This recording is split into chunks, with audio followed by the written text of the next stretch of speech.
At Strings by Mail, we have the strings you need to hit all the right notes. Choose from over 6,000 strings from 75 manufacturers.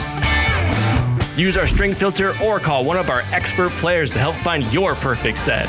Your music, your strings delivered fast. Strings by Mail. Hello and welcome to Buy That Guitar, presented by Vintage Guitar Magazine. I'm your host, Ram Tuli. This podcast is about the joy of guitar. That includes buying guitars, selling guitars, collecting guitars. We're talking vintage guitars, new guitars, used guitars, pre-war, flat tops, electric Spanish arch tops, custom shop guitars, limited edition guitars, basses, amps, effect pedals, lap steels, mandolins, banjo. If it has strings, we're going to talk about it. I've spent most of my life studying the vintage guitar market. It's truly something I love and I'm passionate about. I can talk guitars all day, and I'm going to. Hey, hello everybody. This is Ram Tuli, and today I'm joined by Daniel Escauriza from Chicago Musical Exchange. How you doing, Daniel? Good. How are you? It's great to talk to you. Great. I'll have you know that I am wearing my CME shirt. My bandmate, Richard Chavez, he works in Chicago. He always goes to the CME, and he always brings me some swag back. And so today I'm wearing my CME shirt. Well, that's really awesome. We really appreciate that. And next time he's in, let me know. I'll make sure he gets a free one. Okay. On the house. So tell me, how long you worked at Chicago Music Exchange? I'm pretty sure it's 16 years, but it might be 17. I'm not sure. But something along the lines of, let's just call it 16 years. I started working at CME 1 year after it moved to its current location, the big, beautiful showroom that we have here on Lincoln Avenue. Before that, it was just a few blocks away on Halsted Street, pretty close to Wrigley Field, actually. Mm-hmm. I knew about the place as a customer, but I started working here a year after I moved to this location. It's about 16 years ago. So when you started there, were you the only guy in the vintage part, or were there a lot of other guys in there? No, when I started here, it's kind of strange because the space is huge, but it was a very small operation. I'm talking like at times there were like 5 people working here. It was an extremely small organization as far as the workforce is concerned, and it was bizarre because the space was so big. Technically, at that time, there was no quote-unquote vintage department. There was no vintage person. The person was the original owner. It was Scott Silver. It was basically the only person responsible for the buying of vintage inventory. If it was vintage, it was his baby, and he had control over every aspect of the transaction from the moment it walked in through the door to the moment it sold. Mm-hmm. And the rest of the people, there was a wonderful store manager at the time, and then it was just us salespeople. I started here as a salesperson. So you started out just as a guitar floor guy selling guitars. Correct. Yeah, I was a floor guy. And so then how did you kind of sit down playing vintage guitars saying, wow, there's something here? Or how did you get into the vintage guitar sector? So I got into vintage guitars way before I started working at CME, and it was actually through studio gear. I went to school for sound engineering and music education and music composition, spent time in studios, and in the world of studios, and I joined that world right when, like literally the first semester of my classes was all on analog gear. In the second year, it was all digital. It was the birth of digital technology, which, as anybody who knows anything about this stuff, you know that early digital stuff was atrocious. Right. But the old stuff sounded great. So in that world, there was already this built-in idea that old stuff was great. It was just built differently. It sounded better. It felt better. It was more tactile. It was more, it's just a different world. So I've been playing guitar since I was 8 years old, way before I knew what the word vintage meant. But right around that time, when the switch to digital technology studios happened, I started noticing more and more the same thing with guitars. I was like, oh, wow, these old guitars that come into these studios sometimes, especially these acoustics, just sound so much better than anything that's brand new. And they have this vibe, this intangible kind of something about them. Without a doubt, they just sound better. And that was very, very easy to hear and understand. But there was also something else that was like an aura, something intangible that was just cool about them. And a lot of that was actually, I think, covered so well in some of your previous, I've heard the previous podcasts with some people. Right. That's what we're trying to do here at Vintage Guitar magazine, we try to educate these podcasts are really to educate that next generation. They don't know these things that we, our generation knew. Yep. And it was because we grew up with this stuff. We grew up with bands that only played Stratocasters and Les Pauls. Totally. And, and nowadays, now the market has changed so much. If you would have told me 20 years ago that you're going to pay this much money for these guitars, I mean, you would have been like, there's no way. But that's just how the market, that's one of the things is that even the student models are $3,000 to $4,000. So like, as far as CME, what would you say the percent, how big is the vintage floor at CME? How many guitars do you have currently on sale right now? The way our system works, our actual inventory system, and we have to update this. It's constantly a moving target, but we're calling everything 1980 and before vintage, right? Mm-hmm. And we have a few hundred pieces. I would say that more than 200 and probably less than 300 pieces that qualify as that. And then we have several hundred pieces that are used, that we call used in our system, that would be 1980 and beyond. But really, we should probably change it to 85 or 87. I don't know what people are calling vintage these days. I think it's kind of a matter of opinion to some degree. I think that like the thumb rule is always 40 years, right? And that's 80s, 84 stuff. But the interesting thing about CME is that your inventory changes faster than just about anybody's, and that is because you guys are priced to sell within 30 days. Isn't that what you try to do? It is absolutely one of the biggest transformations of this place after a change ownership, and I became the vintage manager. Yes, that is something that we strive to do. There was a time when, and you got to take this stuff with a grain of salt for sure, but there was a time that if you look at Google reviews and reviews of this place before the change of ownership, a lot of people said, absolutely stunning place, lots of beautiful vintage guitars. You're not allowed to touch anything. It's a museum. It's a museum. People kept repeating the word museum over and over again, and it really kind of presented itself like that. And we paid attention to that, and we changed that. And we literally invited everyone to grab, touch, play anything they wanted after that. And it really opened the doors to a lot younger people, younger generations playing all these vintage instruments. And it changed the way people interacted with these things. And we then made it a point to price things in a way that it encouraged them to find new homes rather than just staying here. Don't get me wrong. If we ever get something that's really, really rare or just an impeccable condition, something that's just extraordinary, then yes, it does command a higher... It does get behind, it does get locked into the lucite case like in Wayne's World. But we still want that to find a new home eventually. It's not like, things are for sale. We're a store, we're a business. I can't even imagine how many guitars you bring in each week, especially in that area of the Midwest, though. You probably have one of the largest intakes of vintage guitars. How do you price it? Do you just know instinctively what you're going to price it at? Or do you actually do a search? Do you look in the guidebook to see what they're priced at? Or do you just know? All of the above. A lot of it is instinctual based on our experience. A lot of it is, and by the way, I am super thankful for the guide. The guide is an incredible tool. And, most of the things that walk in are things that we've already owned, right? In one way or another. Mm-hmm. And we have all the data. We have a great system that allows us to really look and get granular about the history of these things. And we understand what we're getting ourselves into far in advance. For example, if a Switchmaster walks in today, I'm going to buy it. But the chances of me selling it within a 6-month period historically is incredibly slim. Mm-hmm. But I want one and I'll buy it, right? Right. Where if I happen to buy a slab board Strat today, I guarantee you it'll be gone in 3 to 7 days. Right. You actually helped me write my books, a lot of my books, long before I was doing the guide. You were one of the most helpful guys, too. I would call you up and you would give me your time. And I think I sent you my now's the time to buy that vintage guitar book. And you told me that you were making your employees read it.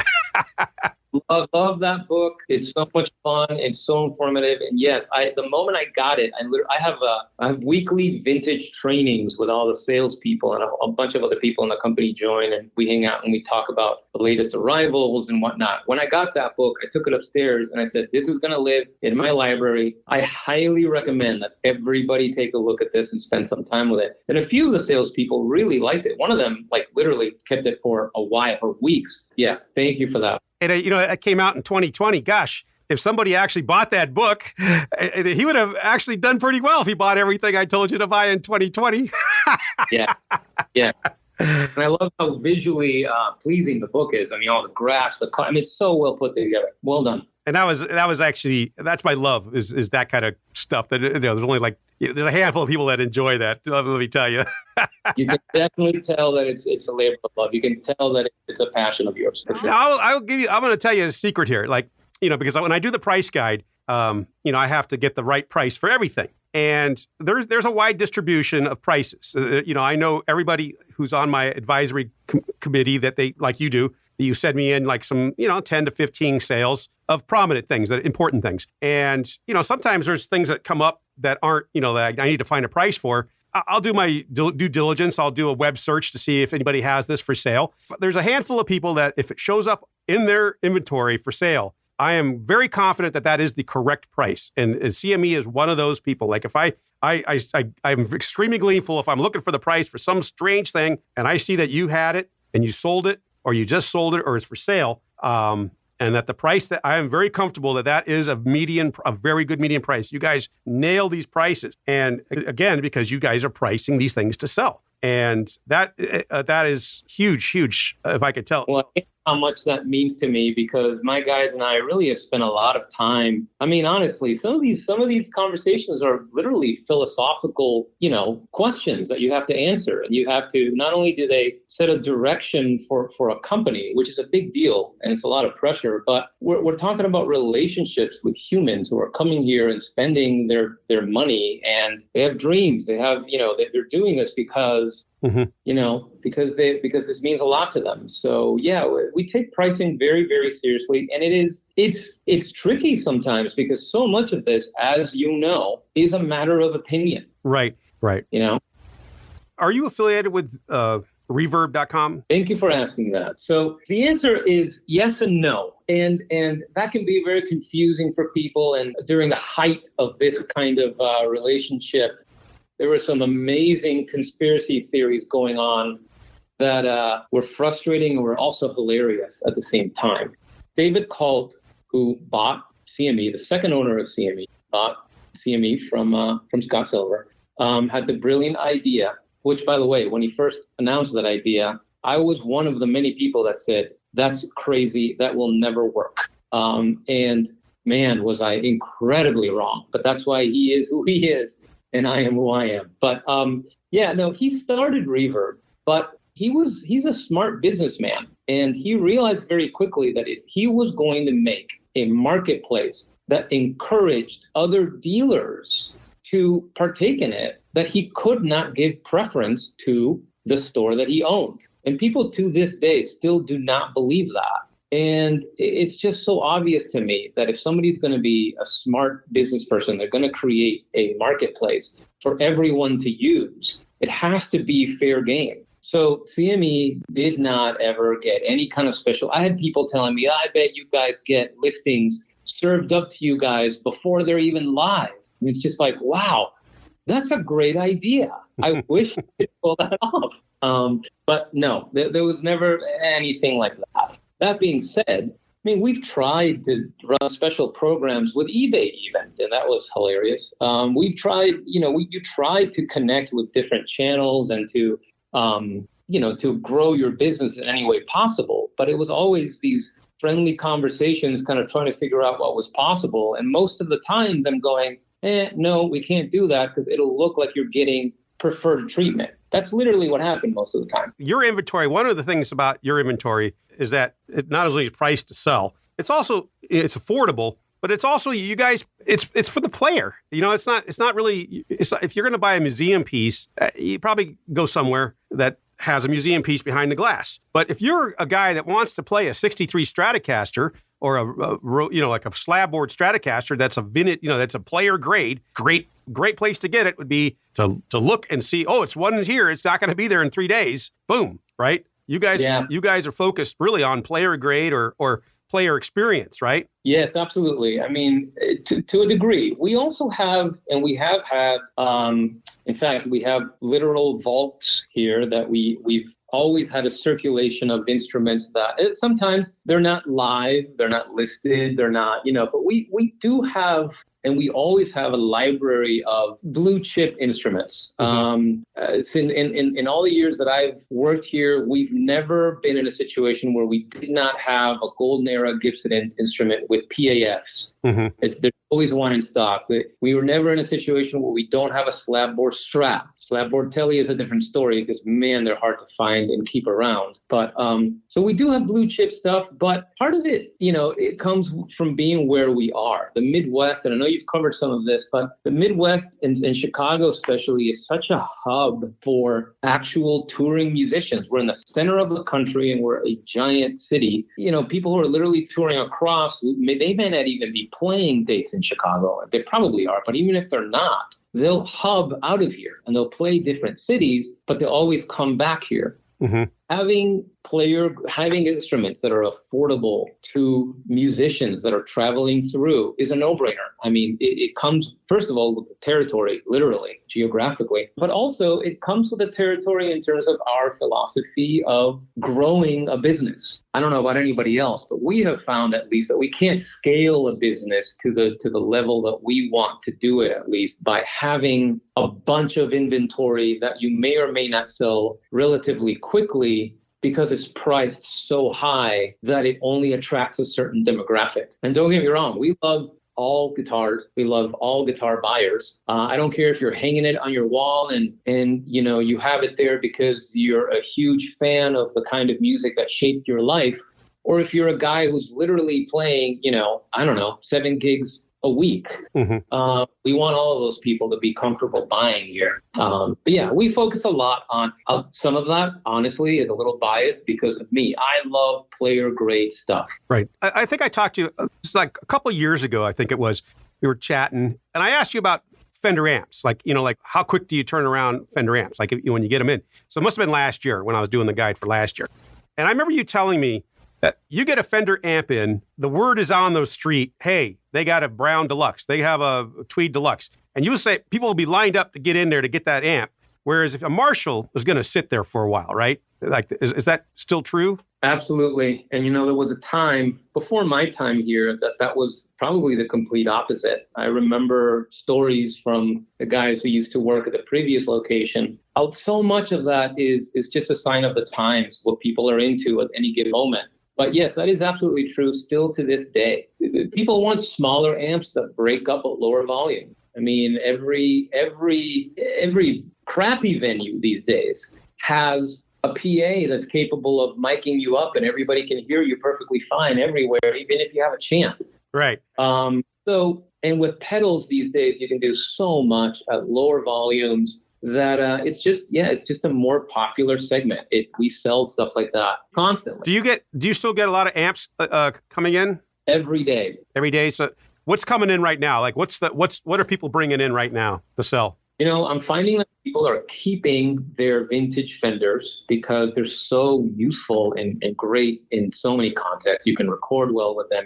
So a lot of people are basically cycling through a lot of more modern used brands, not so much vintage stuff. I mean, we do get vintage stuff, but we're getting a lot more silver face stuff. We're getting that, but I'm not seeing a lot of black panel stuff. I'm not seeing a lot of brown Tolex or tweed stuff coming through. That kind of stuff you really have to hunt for and pay up for. And that stuff is not coming in because people are keeping the stuff. What's the best Marshall you have in your store right now?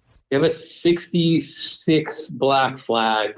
And how much? Yeah, that amp is ridiculous. I mean, it is. We have another 66 JTM.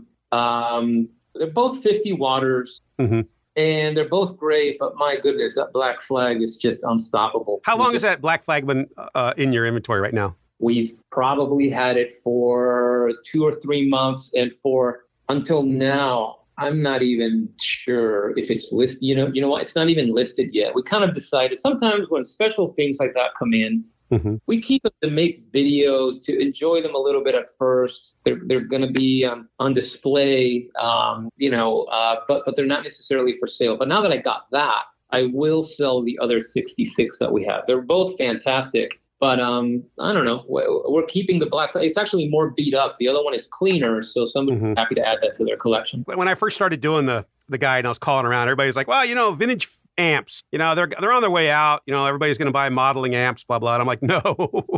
When you play through a super reverb, you can model it. It'll sound like a super reverb on your record, but it doesn't feel like a super reverb, So that's, to me, I think there's always going to be a market for vintage amps. But no doubt, just like the vintage analog recording gear versus newer digital stuff, there's just something, it pushes air differently. It's this tangible. There's just something magical about speaker combinations that you cannot model. So I'm sorry, people, you just can't model that 4x10 or that 3x10, So anyways, there's really two vintage markets. There's that crazy blue chip market where, everything pre-CBS is going to be $25K or whatever above. But there's a great market right now. I call it the Les Paul Jr. line. They used to have the Mendoza line for batting averages. Well, to me, there's a what I call the Les Paul line, Junior line.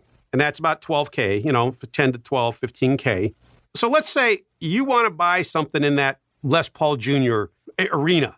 And somebody comes into you with about, they want to spend up to about 15K. What do you give them? What do you bring out first for them? If I have one in stock, which is rare these days, you got to talk to people and find out what they like. If they're a Fender person, for example, and I mean, there are people who love both guitars, but if they're looking for a Fender, to me, one of the most, one market that has been transformed so insanely is the Jazzmaster market. I would bring out a Jazzmaster, and show them that, or a Jaguar if they're okay with that size, maybe not a white one or a black one, not a custom color one, but a late 60s, very early 70s Stratocaster, something like that. The right condition can fall within those prices, and those are not only great instruments, but they're also real investments, and you can speak way more intelligently about that than me. I think I sent you this spreadsheets that show you like what has the greatest return. What I found is that the Jazzmaster, like the pre-CBS Jazzmaster with the veneer neck, that thing in 5 years, it's almost tripled in value. Unreal. It's doubling in value every 6 years. Now, that's not a steady, you have to remember that for years and years, Jazzmasters were undervalued. They were kind of like the stepping stone when you couldn't afford a Stratocaster. Well, you could buy the Jazzmaster. You know what I mean? But Jaguars and Jazzmasters now, they're up there. Like, you're paying 12, 15K for some of these pre-CBS, and especially the color now. The colored, custom colored ones are going for good money. But you can get a nice one, in that 15K arena. Absolutely. You can get a really nice one for that. Yeah, no doubt about it. Do you guys sell more Jazzmasters or Jaguars? Jazzmasters, I don't know. I would say 7-1. And they sound better? I mean, you don't have to convince me of that, but yeah. But also just availability. I don't know what it is, but they're both hard to get these days. But if I don't do anything at all and I just walk into work and I turn on my computer and I open my email, we have hundreds of people reaching out to us from all across the country selling us stuff. I see 10 Jazzmasters for sale for every one Jaguar, and I couldn't tell you why. I have no idea. So part of it is just that we just always end up with more Jazzmasters than we end up, with Jaguars. Right. Another one. I've been telling people this for years. If you read my book, my 2020 book about Les Paul gold tops, like the ones that were made in the 70s, early 70s with the P90s have the highest return rate. Those things double in value every 7 years. And, the only thing is you can't get them anymore. You used to be able to get them. But I tell people gold top, 70s, deluxe, Les Paul deluxe gold tops, man. Get them. All right. You guys. Another unreal market to me these days. Yeah. The Jazzmaster makes sense to me because frankly, I agree. I think they were undervalued for way too long. They were not getting what they deserved. But the gold top market, unless, if we're talking about a 68 or 69 gold top or a custom, that's one thing. But after that, they're so inconsistent that right. I'm sorry, but I don't agree with somebody trying to sell one that weighs 12 pounds for the same price that another one could weigh, 8, 9 pounds and be cleaner. Originality and condition are huge when it comes to resale prices. And I think that just because it's a gold top from that era doesn't mean that it's worth what some people are asking. But anyway, that's like for me, it's like the Les Paul weight is always, and I tend to stay away from pancake bodies and things like that. And, the maple necks and stuff like that. But the late 60s, really early 70s, when they started remaking them, those are gold top gold mines, as I say. Absolutely. I mean, if I could buy every single small headstock 68 gold top out there, and I get why those guitars are priced like that. It's like the closest thing that you can buy to quote unquote the real deal, and have it actually still be vintage. Right. Yeah, that's a great segment for sure. And if somebody was wanting to spend 10 to 15, if you could find one, that's definitely a good. If you're looking for Gibsons, that's one of the many great options for sure. Do you guys get a lot of the really early Rickenbacker thick body, like the late 50s Capri bodies? Do you guys have those come in a lot? Not as much as I would like. I love those guitars personally. I always try to have Capris when I can. Because those are priced. You could get a decent one under 15 easy. Mainly, you can get some even average ones, much less than that. But that's a market that's changed too. In the last 5 years, it used to be Rickenbackers kind of were flat. They just kind of stayed the same price, whatever. Last 5 years, really, they doubled in price, almost all of them. I love seeing those thick body, those Capri thick body Rickenbackers, but they're jumping now. They're hard to find, and the prices are going up. Absolutely. Yeah, unfortunately, they can be prone to some neck angle situations, which with those, it's pretty impossible to fix. Right, because they're neck through body. So there's not much you can do with that. But still, they're fantastic instruments. And I don't see them very much. They feel really rare to me, but that may be, I don't know if it's a coast thing. Maybe East Coast or West Coast people see more of those. That's a possibility. Now, what's going on with the Trini Lopez? You know how they sat for nothing? You could for $5-6 grand. And now all of a sudden, last year, I think they're kind of leveling out. But people can get a nice Trini Lopez standard for under 15, 10 easy, right? Totally unreal market. That's one guitar that's just like, wow. And it's true. When I have them, I'll price them sometimes, to be competitive with some other people at prices that seem way too high for me. Before I notice it, it's gone. People are buying those. Is there a reason why Trini Lopez is just I think that it has more to do with Dave Grohl. Right. I was going to say, I didn't want to say it, but it really is a Dave Grohl thing. Yeah. So, Trini Lopez was an incredible guitarist, but Dave Grohl is, a power in music. So today, and they see that guitar and they go, oh my God, it's a 335 with really funky inlays and look at that headstock. And it's just such a cool guitar. It makes so much sense to me that and if you think about it, an equivalent 335 or whatever, it's worth less money, but as far as, and this doesn't always follow, of course, but as far as supply and demand is concerned, I imagine they made a lot less Trini Lopez standards than they made. Yeah. And the ones that are made, I always tell people, when it comes to Gibson, it's nickel parts versus chrome parts. If you can find the Trini Lopez standard with the nickel parts, doubled in value in 5 years, the last 5 years. Anything is, if you find something out there that's a good deal and it's got nickel parts, definitely buy it. When you get a Gibson in and you price it, do you basically price it based on pre-65, 1965, post-65, or do you just... Absolutely. Yeah. No doubt about it. There are, of course, some models that don't necessarily follow that convention, but for the most part, the transition from, 1 and 11/16 to 1 and 9/16 nut width is definitely significant. Some people may not care physically, but it is indicative of a different era. It just is. Right. 1965, like I break out 65 separately. Normally I could say, mid 60s for this. 1965 has its own price. And then late, 66, 67, 67 can be priced about the same. And it's really the transition in the neck and the neck angle in the headstock angles. People really do care about that Gibson headstock angle. And they really care about the chrome versus nickel parts, Such small, historically throughout that company, we're talking about differences of 1 degree here and there, and it can make such a difference, not only in collectability, but in playability and feel in so many aspects, for sure. Do you get, I would assume that you get somebody sends you in an email, say, I have this thing, I have a 67, blah, blah, blah, and they want this for it, and you're like, well, let me tell you, they're 2 iterations away from that price that you're asking.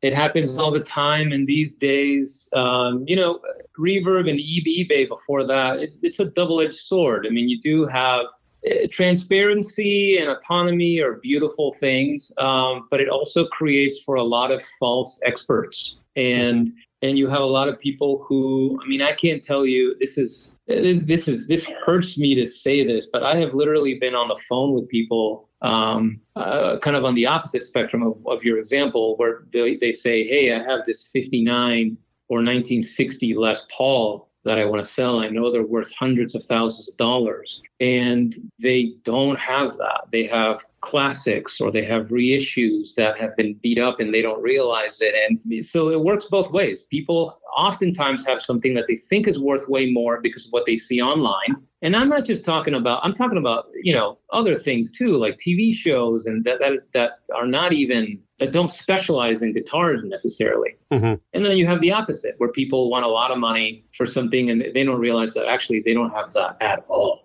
And that's the thing about guitar shows as well. People walk in with their guitar and they're like, yeah, and you say, well, that's the $2,000 guitar. No, it's not. My dad, blah, blah, blah, blah. You're like, okay, you got to be patient. But that's the market in general. You see it on TV. But the collectors know, like the real collectors know, 1965 is a big change in Gibsons, and 1965 is a big change in Fenders. 1964 is a big change in Martins. There's just, no, what you have here is a 1968. It's a great guitar, great this, but not the price you're asking is the price for a 61 or whatever, so. And often, the fact that the way those guitars were, dating those guitars can be kind of difficult for people who don't know what they're looking at. And they think they have something based on the serial number, or they think they have something based on some appointments. And they're not taking into account all of the variables in the equation to actually date the thing. Mm-hmm. So sometimes it's not even their fault. They're actually looking at the info correctly. They're just not looking at all of the information. You got to take a finger apart and look at the pot dates. You can't just trust one thing. You have to look at the entire thing. But we're going to do a show,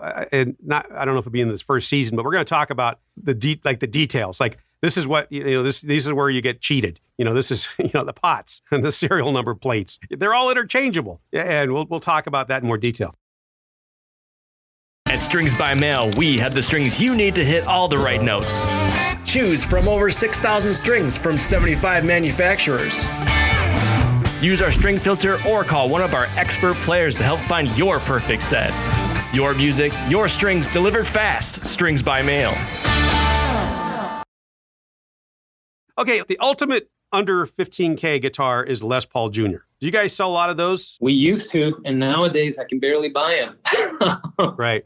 It's sad. It's sad to think that, I don't know, like maybe 10 years ago, they were under $5,000. They were $4,000. Yeah, it's one of my favorite guitars that I've ever owned, by the way. There's such great instruments. And the idea that they were once considered student instruments speaks volumes in terms of how things were made compared to how things are made now. That market has exploded. It's very, very hard for me to buy them at prices that I consider that give me enough room to price them, fairly. Mm-hmm. What do you, if you guys have a really nice Les Paul Jr. and it comes in and you price it, what would you price it at? Keep it in the store for a little bit.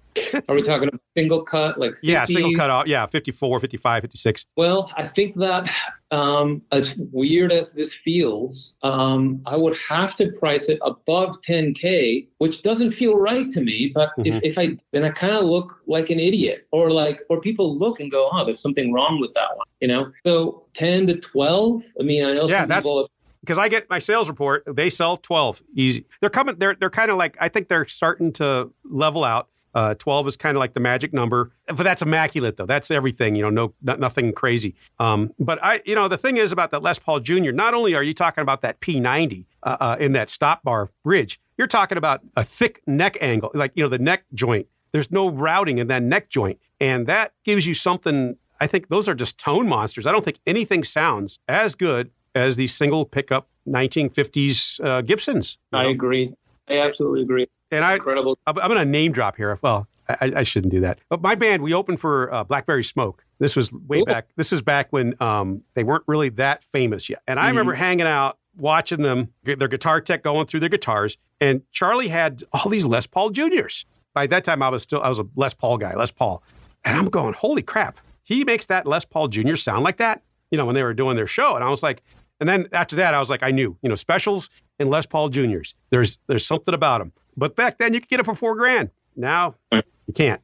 Yeah. Now, I don't know if the Les Paul Jr., like 10 years from now, is going to be a $20,000 guitar. I don't think so, but you never know. You never know. I've been surprised by crazier things. I mean, you do really never know. But yeah, there's something incredible about that. The simplicity of that design, it just came together beautifully. It's a phenomenal sounding instrument. And some of them are susceptible to the whole, especially the earlier ones, to the bridge lean situation. The double cut ones, especially the SG Juniors, not having that route for the pickup in the front, huge difference. And I tell people all the time, SG Juniors, get them. When you see them, get them. Because those are still priced. I think those are pretty good price right now. Anything that's got a single P90 up against that stop rail is going to be a crazy tone machine. Agreed. If I wasn't so vain, I would probably still own mine. But being a relatively tall person, those guitars kind of look like mandolin. Yeah. All right. Here's another one. Now, I tell people all the time, and this is, and you know about this, I'm sure. Telecaster thin lines now, all of a sudden, boom. They were for years and years and years, they were 5, 6, Now they're pushing 12, even for any of the 4-bolt. It's truly, truly nuts. I mean, it's so interesting. And the thing about that, we were just talking about juniors, and I just want to kind of connect the two by saying that I've played very few juniors that were not good guitars. They were almost all really, really good guitars. But I've played a lot of thin line that are not good guitars. There's, of course, ironically, my favorite guitar is a thin line that I currently own. I love my thin line, but I went through many of them to find a great one. And regardless of that, yes, that market has exploded. I mean, there's so much money now. They're cool, but they're very, Fender during that era. Right. Out of the post-CBS, I always say that's the best thing that the post-CBS bean counters really came up with. They wanted to tap into that semi-hollow body, and they did. But you're right. You got to be careful when you find one. Make sure you play it. I know people, they stick with the single coils. Do you find that single coils, there's more variance in the single coils or more variance in the humbucker, the Seth Lover humbucker? In terms of variance, that's a good question. I don't know. I would say there's more variance perhaps in the single coils. Actually, that's not true. I don't think I've played enough of the single coil ones to know for sure, but I have played a lot of the humbucker ones, and they do vary a bit. But they all sound good. Those pickups sound great to me. The wide range pickups, they just sound really great to me. And of course, what's weird is as far as the thin line is concerned, I prefer the humbucker version. The telly, the single coils sound a little bit too thin in that kind of package to me. I prefer telly, a solid body telly with single coil. Yeah, for absolutely. sure. And Telecasters, gone are the days when you can get the 66 Telecaster for, 15 or whatever. Everything now, Telecaster is just, if you can get them, you get them. Great guitars. But that thin line, I always had my eyeballs peeled for a certain one. But I actually, believe it or not, I don't have one in my collection. I would love to find one, but, I always find something better. Now, here's something that's on my list that I tell people all the time is the ES330s, the ones that Gibson makes. Those are great under 15K guitars right now. Do you guys get a lot of those? We do. We, again, I wouldn't say a lot, but there was a time that we were getting a lot more. And now that the prices have gone up on them, I see them circulating a little bit less. But those are great guitars for sure. And that's a 10K. That's a great $10,000 guitar. you can find a really, really, really good one from the early 60s or late 50s. Great guitars. Yeah, the plastic parts, the earlier version for sure. I mean, anything after that, I imagine would be, under 10K. Yeah.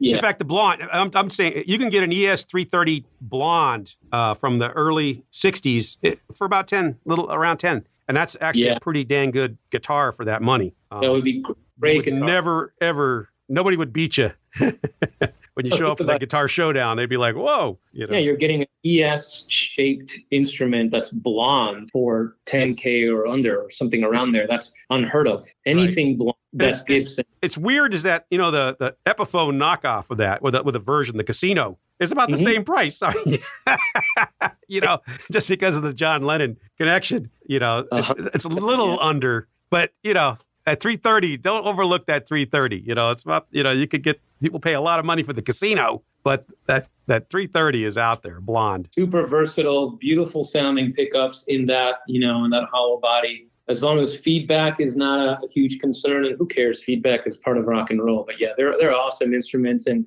worth every penny in the current market, in my opinion, for sure. Mm-hmm. What about hummingbirds? Gibson hummingbirds from the early versions. Those around, you can get a decent one, 7.5 to 10. Definitely. Yeah. If you can get them, because those are few and far between these days. I would say that guitar, that version of that guitar, that era, I've probably only had 2 or 3 in the past, 5-6 years. I mean, they really do not come through very often. And when we have them, they sell very, very quickly. The price on those have really jumped. But the post 65 ones, the 67, 68s, dang good guitars. And you can get them for good money. Absolutely. Yeah. And they're definitely worth it. But yeah, there's something magical about the earlier ones, obviously, the saddles being different and the, it is just it's just a different era for sure. The earlier ones, those earlier ones were in so many big records. So yeah, they're great guitars, but yeah, is it rare to find, they have the hummingbird and they have the doves. Assume you would see much more hummingbirds than you see doves. Many more hummingbirds. Yeah. I don't think people realize how rare doves are now. Oh, God. And from that era, too, maybe only 2 or something like that in the past 5 years. They're extremely rare. Right. Now, here's something, the large guard SG Customs from the late 60s. Mm-hmm. I tell people all the time, man, if you can find a SG Custom large guard from, late 60s, you can get them for 10 to 12. Yeah. Man, just think of the fun you could have with that thing. Yeah, that's one market that when it first started really climbing, that's one market that I really wasn't on board with. I was just like, I don't know if this is really, are people just asking this because they can or because they can actually get it? And man, I was definitely wrong. People were definitely selling those for those prices. And even the 70 stuff has gone up in value so much. And every time we have one, sells very quickly. I am not a 3 pickup kind of person. That I'm a hack. My right hand is People awful. often say that when they first buy LP Custom, that middle pickup does bother them. Oh, it bothers me. It's not like the Stratocaster where you're not picking right on top of it. Those 3 pickup, the humbuckers, you're basically scratching across that thing. Oh, yeah. And if pickup is microphonic at all, I mean, you're hearing pick, noises constantly. It doesn't work for me, but man, there are cool guitars. They're beautiful. And yeah, that era of that guitar, they sound great too. Now, one of the things is also that I always tell people that there are quite a few electric Spanish Gibsons that have PAFs in them that you can buy for under $15K. The 350Ts, like the 1963, they had PAFs in them. When you get something with PAFs, what do? You just put it in the vault and then... No, we sell them. It's funny because those guitars, I hate it when people take those guitars apart and they part out. I wish they would leave them alone.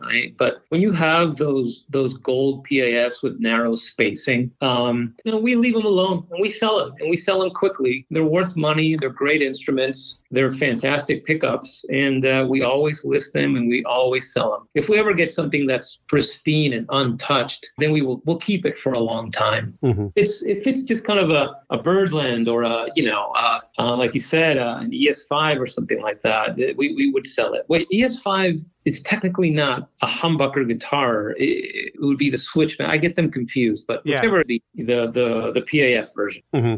Yeah, and it's funny because for years, the humbuckers themselves were worth more than the guitar was. Exactly. And I was, and I'll admit it, I bought an ES350T 61 because I'm going to probably take the harness and the PAFs out of it. And then I thought to myself, that would be defeating a great guitar. And I wound up leaving it all together. And you know what? That ES350T from 61 with the first Florentine bout on it. Yeah. I love that guitar. Oh, so cool. That short scale does kind of drive you nuts after a while. In the old days, we used to buy Danos just to pull the pickups out of them, and people would put them into Strats because of Stevie Ray Vaughan. Right. And I never could do that. I remember buying Danos just to do that, and then something said, no, you can't do that to the guitar. It's a guitar. That's its soul, All right. But I do tell people, for 10 to 15, up to about 15, there's quite a few early 60s Barney Kessels and stuff like that have PAFs in them. They're just great guitars. You'll be blown away by how a hollow body sounds with PAFs. Oh, one of my favorite guitars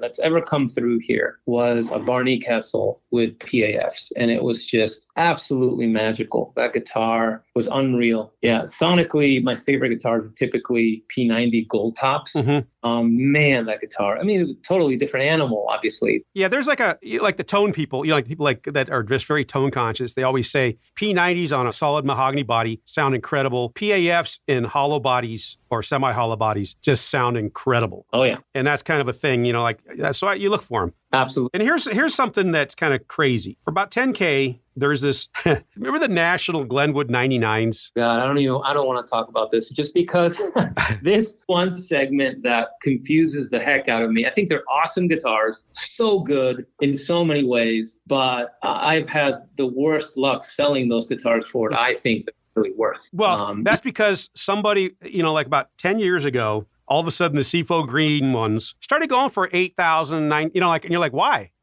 But it was just that seafoam green. So I know people that collect all three colors. Like they want the red, white, and seafoam green. Right. But I don't know. I hope I don't irritate or upset anybody. That's not a guitar you play. That's the guitar you hang on your wall.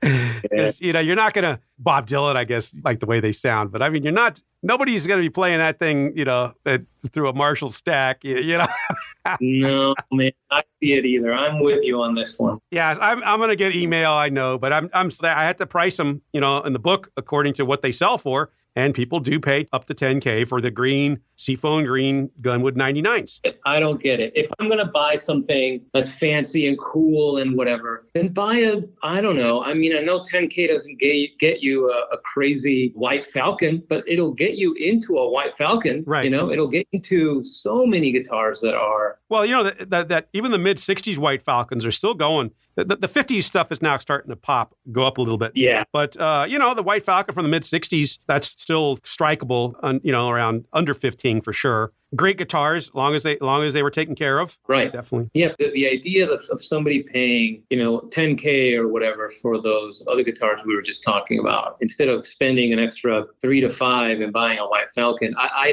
don't get it. Or just getting a Junior or something like that. Right. Whatever. Drastically different guitars though, and they do look very cool, but I don't get it personally. Mm-hmm. Tell me now, like if I went to CME and I had 10, 12K, and I wanted to buy something, what would be something that we didn't discuss yet that would be a great thing for somebody to eyeball or try? That's a good question. There's a ton of cool stuff in that price range, but as far as something that really stands out, we have a refin Strat that's a slab board Strat. Mm-hmm. I keep back to that just because I'm not a huge Strat person, but slab board Strats are very special, and I think they're incredible. I'm not alone in that. Obviously, there's a lot of people really like slab board Strats, but that guitar, being a refin, is in this price range, and I would say that is a serious contender. We should talk about refins. I didn't even dawn on me that we should. But there is a market. It used to be in the old days, you would say, oh, the refin is half the price of the normal, one that isn't refinned. That's not true anymore, is it? It's not, and I was one of the very, very late people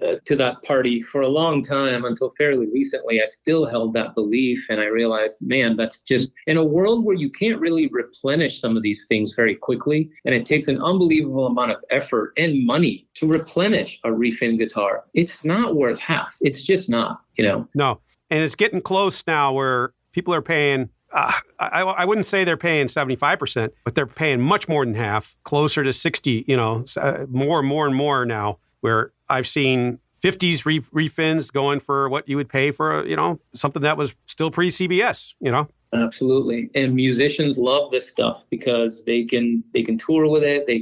It's still a serious investment, but it's just not as precious. You can actually use the thing. You can actually take it out and enjoy it. And, and have it be the real deal, because they are real vintage guitars. They're just right. refinished. And nowadays they refinish them properly. Exactly. That's what I was going to say. If they're done well, they can be, the collectability value is not there. But now the collectability, I'm almost tempted to actually start giving a price for a refin, because the refin market is like a separate, it's moving on its own. And it boggled my mind that somebody would buy a custom shop Jaguar and pay the same as they would for an actual 65 Jaguar. You know what I mean? It's like crazy. But the same thing is now, you can buy a really high-end custom shop thing, or you can get the refin, a Telecaster. Holy cow. Refin Telecasters, man. Look for refin white guards. 100%. That is look for the refins late 60s Telecaster. Look for refins, like late 60s Stratocasters. Those are striking. They're actually really good. And you will gig with them. Holy cow. You will gig with them. For me, in this price range, there's very little that's a better thing to buy if you're somebody who's actually going to play your instrument than a refin player grade Fender of some kind, for sure. You close your eyes, your ears will say, that's it. Yep. The neck is right. Everything is like I said, as long as I use the right nitrocellus, everything was done right. It's going to be breathing. It's going to be perfect. And you're never going to know. And you're not going to be crazy. It's not like you're going to really bring a real 63 Candy Apple Red to a bar gig. But you could buy a 63 that's been refinished. And then, boy, you're going to have a guitar that sounds right, because it is right. It is real. I literally know people who do that regularly. They play their real vintage guitar out all the time at clubs, and they're refins or their headstock repairs, or they're this and that. And they sound fantastic. They look great. And they're not worried about, ruining something, this collectible thing. And they're still good investment. No. Like I say, it's no longer even half. It's actually climbing. Yeah. And we're going to get to 66, things that are refinned in the really cool colors that, the metallic colors. Those are worth a lot more than half the price of an actual Sunburst, believe me. Agreed. I recently bought a Firebird 3 that was refinned, and I just fell in love with it was this beautiful, dark, very dark metallic blue. And I bought it for what I thought was way too much money. I thought, oh man, I just love this thing. I know someone's going to love it and buy it. I need to overpay for it to buy it, but I'm sure we'll make some money. Mm-hmm. Gone in a week. Just like I didn't even have time to list it online. Right. It got over here. Some sales guys made a couple phone calls. Gone. It's now on tour. Just like that. One of the things, a lot of people always ask me when we're doing these podcasts, talk about fakes. And I think that you would probably be a great guy to ask, like when you get something comes in and you check it, what do you look at first to make sure that it's real? Well, it depends on the brand and model, of course, but fakes can be so good these days that I'll be honest with you, I sometimes rely on some colleagues in the industry. I think that's a really important thing to remember, that there's a lot of people out there that have been doing this for a lot longer than I have. They're very friendly, nice people who don't want anybody to get ripped off. So I will often share things with certain colleagues to make sure. But when you've seen enough Strats, you know where the nail holes need to be. You know if there should be paint in certain areas or not. You know if the routes on a Gibson look correct, the chew route, the famous what's it called, the ground channels. So many details right. That can really, and actually some of my favorite stories are finding things that are definitely original, but that have huge anomalies. That's one of the things that makes it so challenging, is that, yes, for the most part, these things were made very consistently, but sometimes you'll find a total anomaly on a one-owner guitar that has definitely never been modified. It's like, oh my God, I've never seen a routing channel being done like this. But the guy has the receipt. I mean, this old man is not lying to me right now. This is not part of the Everett heist, you know? Mm-hmm. So, I mean, so many, obviously the typical black light test, which can also be faked. Can you explain, like, I know that in the old days, your dealers always showed you the video. Here's the blacklight test. Right. But people never really know what the heck is the guy actually looking for. If you blacklight original finish, what are you looking for? Well, certain kinds of finishes on certain guitars will be very kind of phosphorescent under blacklight. Right. The fake stuff browns. Yeah. You know what I mean? That was always told that, you know, if you blacklight test the thing and it's clear coat browns, it's not the right, you know, fake. That's typically true. But, you know, one thing really is important is to understand the nuances, because that's not always true. If you blacklight a Polaris white SG, for example, SG Junior, Special, whatever, it will actually blacklight purple and is original. Mm-hmm. But the overlay on the headstock will be bright green, and the knobs will be bright green, and perhaps the neck pickup ring will be bright green, and the bridge pickup may not. And that does not mean it's not original. There's so many. The blacklight test is complicated. It's not kind of a one-size-fits-all kind of situation. And like I said, people have wised up, and now they can definitely add paint. Or it's the whole non-plasticine lacquer type stuff too. They're smart enough now to know how to fake it better. Exactly. And that's the thing. And then the whole aging thing, you know, the whole, that was like an art in itself now is the actual relicking. In the old days, people used to relic these things secretly. Right. We all know who did them. You know, we all talk about these people. Yeah. But the thing is, like, it is easy to fake the stuff looking old. They do a great job with it. You know, when they sell VOS and stuff like that. So you really do have to go to a reputable dealer. If you buy it online, chances are, if it's a custom color, you better buy it as a refit, because it probably was refit. Or you ask a lot of questions about previous ownership. Try to find out if you can actually get provenance in writing of previous ownership, and or take it to a local professional that can actually look at the thing if you're able to. Mm-hmm. And the old timers know. They smell. You know, they have that smell. They can scratch the back of that green guard, and then they can also check for the shrinkage of that green guard. You know, if you got a green guard that's not shrinking, well, it's fake. Right. You know, solder tells the story too. You know, oh, it's never been refinned. Why was it resoldered? You know, right. You can't fake that 50 solder. Well, they can. They are now. Yeah, true. But the same thing. You know, the plates. If you get that, these people take. You know, they switch these plates. They buy a 57 something serial number on a Duosonic, and they put that plate on something else. You know, there's no population report. There's no book that tells you what serial number left as what. So that's the thing, is nowadays you really have to, I tell people, when you're buying without holding the guitar in your hand, you know, it's really your best bet is to go to somebody you trust. And there's a lot of people out there you can still trust, for sure. Oh, yeah. Yeah, for sure. Well, Daniel, this was good. Anything else? I took up enough of your time here. Anything else you could think of? If somebody looks to buy something in that 10 to 15K, that I guess the refin stuff is our big push, right? Like, hey, don't be afraid of that refin. Oh, absolutely. No, don't be afraid of refins, for sure. Yeah. And by the way, don't necessarily be afraid of headstock repairs too. Some of these guitars have such little mass in that area. Any little bump will break a headstock. If it's repaired properly, yes, it's worth less, but it's still a great tool. And that's the thing. These things are, at the end of the day, they are tools. Like I love, have you ever seen that video of Dave Grohl? Somebody hands him a toy drum set, literally like a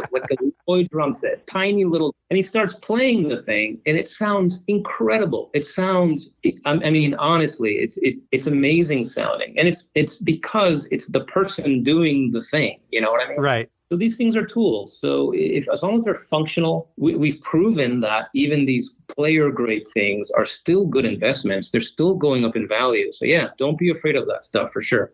And thank you so much. This has been, it's always really fun to talk to you. I love these podcasts. So thank you for. Yeah, this is something that I think people will are learning stuff from. And I'm very happy to be sharing information with experts, you know, people that sell and buy these things. And to me, there's like, you know, there are people that are helping me put this guide together every year, and you are one of them. And you share so much information with me is what, and like I say, I know when it comes to pricing, I know that if I get stuck, I can always go look on CME's website. Do they have it? And if they have it, what are they asking? That's going to be really close. It's going to be really close to what the ask is. Well, it's a very mutual thing. We rely very much on the publication, on the vintage price guide and other resources. And we are super thankful for all the work that you guys do. So thank you so much. All righty. Well, great talking to you. I'll talk to you again next month. Looking forward to it. All righty. Thank you again, Daniel. All righty. Take care. Bye-bye. Thank you for listening to Buy That Guitar, presented by Vintage Guitar Magazine. If you have any questions you want to ask about all the podcasts we're putting up or podcasts you want to hear in the future, send me an email at ram@vintageguitar.com. I'll answer any of your questions. I'll fit these questions in with the shows we're doing. We had a great feedback about shows people want to hear or topics that we discussed, and we're going to try to start addressing those as we go from here. Any message you want to send me, ram@vintageguitar.com. Please subscribe, like, share, and comment on this podcast. Thank you. At Strings by Mail, we have the strings you need to hit all the right notes. Choose from over 6,000 strings from 75 manufacturers. Use our string filter or call one of our expert players to help find your perfect set. Your music, your strings delivered fast. Strings by Mail.